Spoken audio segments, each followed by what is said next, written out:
Welcome to Poor Man's Fisherman, and today we're going to teach you how to tie a Carolina rig. Our last tutorial we taught you how to tie a Texas rig, and the Carolina rig is very similar to the Texas rig but a mild variation. And let's get started and I'll explain along the way. Okay, for a Texas rig, things that we'll need: we need hook. Our main fishing line is going to be coming from the rod and reel. Our leader fishing line, which is going to be anywhere from about maybe 8 inches to 4 feet, and this is all going to depend upon what kind of cover that you're fishing over, how deep you're fishing, and a few other factors. You know, some days they might want a might be a shorter leader, some days it might be a longer leader. You have a soft bottom, hard bottom, different types of brush piles, and so forth and so on. But that's going to be more or less trial and error. I always suggest going with anywhere between 12 and 24 inches. That usually works. Go 18 just to go in the middle to make sure, you know. But I'd usually have good luck on about 18 inches or so. Also, we're going to need another bead, and the bead is even more important for the Carolina rig than the Texas rig because there's more stress and tension on the line because we have this swivel here, and the swivel is going to be to separate our leader from the weight in the hook. And once again, our bullet weight or bullet sinker. Let's get started. First, we're going to take our main line going from our rod and our reel, and we're going to put on our bullet weight. Just thread that through the hole. I'm kind of blind, so it might take a couple times. There we go. And we have our bullet weight on there. And remember, the bullet is always pointed opposite of the hook. That way there's less resistance in the water and won't spook the fish. Then we'll apply our bead. Bead goes in between, bullet weight, bead, then we're going to tie on our swivel. And for our swivel, we're going to use our same knot that we've been tying, regular fishing knot. Regular fisherman's knot. But we're going to come, we're going to loop around, have our loop there. We're going to go 6 times. And 6. And we're going to come through both our loops, grab, and pull. Make sure that that's nice and tight. Give it a nice little snug pull. Okay, now this is the first part of our Carolina rig.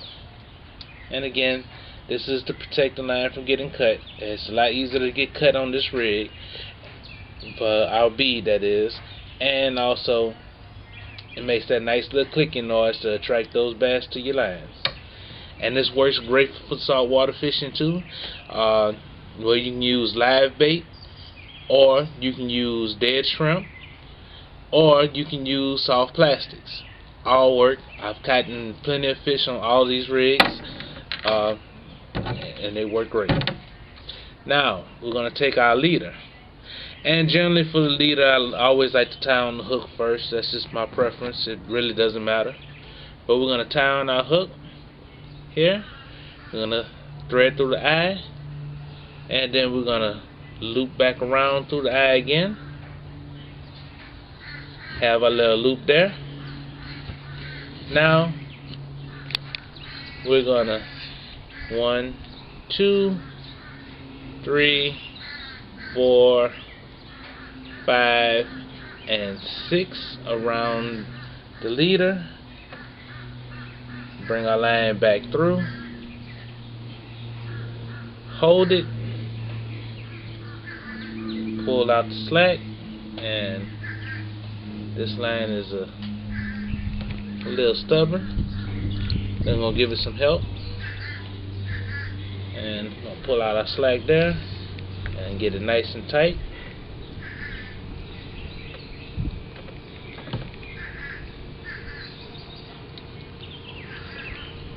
we have a nice tight line there, nice tight knot there, and okay, I misplaced my needle nose pliers, but I actually cut my line to the length that I needed to be.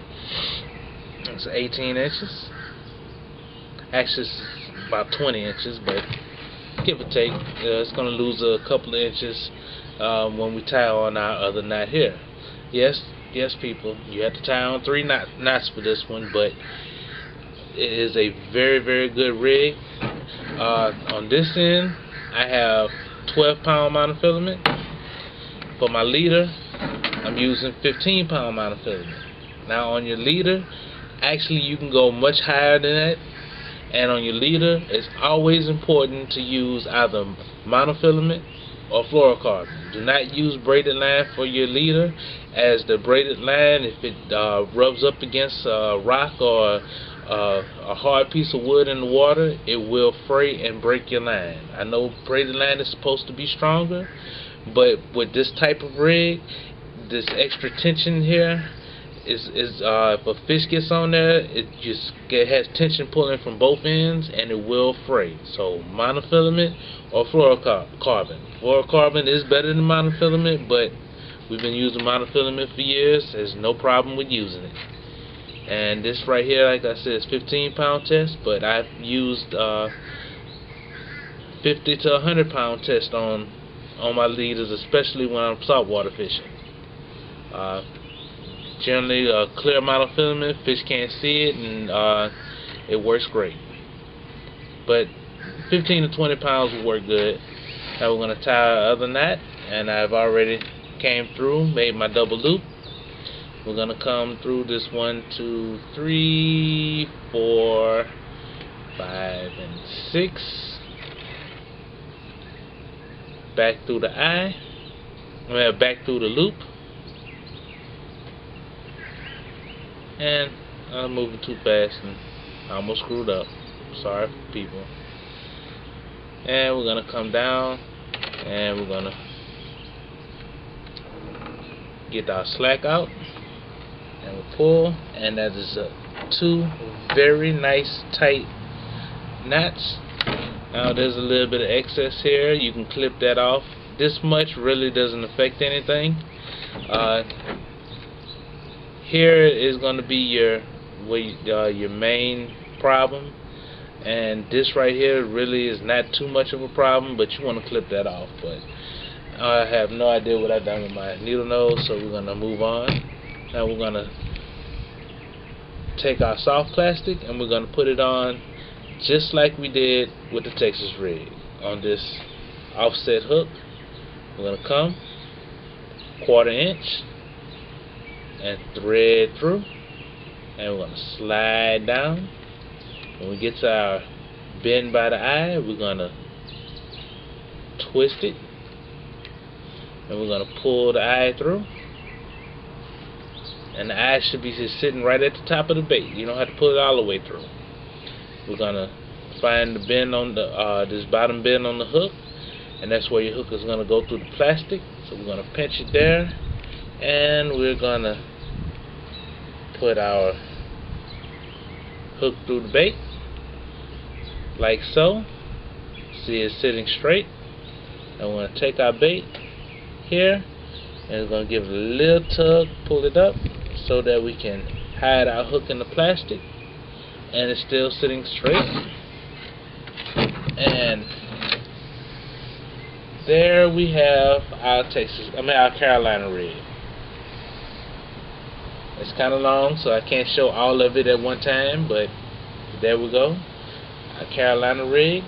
And you fish the Carolina rig similar to how you fish the Texas rig, or you can just drag it along the bottom. See, the purpose of this weight here, and well, I'll talk about the weight in a second, but the purpose of this weight is to drag along in the mud.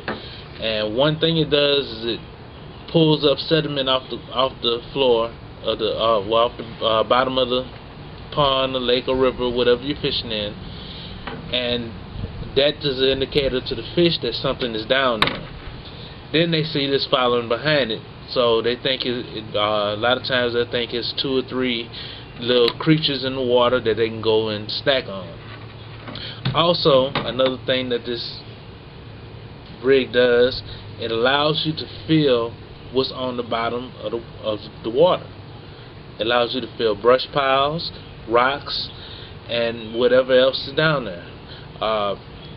Tungsten weights will work better because they're more sensitive on the line, but we've been using lead for several years, a few decades actually, and they've caught plenty of fish.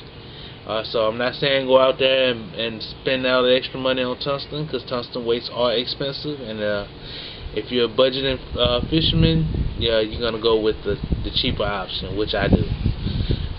Now, as far as your weights go, depends on your cover, depends on your depth, depends on the wind, depends on the current. It's going to depend on how much weight you need to actually be on here. Now this is just a 1/4 ounce. I generally would use a 1/2 ounce because it covers most conditions. It covers, you know, a fair wind. Also, it covers a good bit of depth. Now, if you get into a really grassy situation, you might want to go up to 1 ounce. That way, that bait will pull through that grass, and it'll sit. But that way, the weight will pull through the grass, and your bait can actually sit on top of the grass, so the fish can attack you.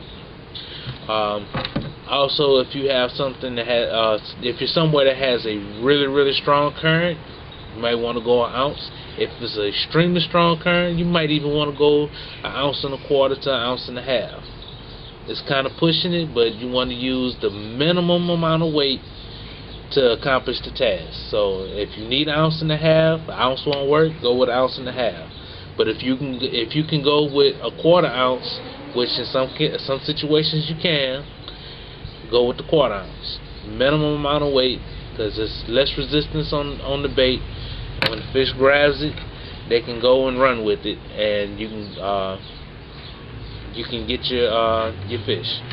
It won't spook, and the less the weight, the less you'll spook the fish. Well, that's my tutorial on how to rig a Carolina rig, and right after I film my tutorial on how to fish the Texas rig, I'll film a tutorial on how to fish the Carolina rig.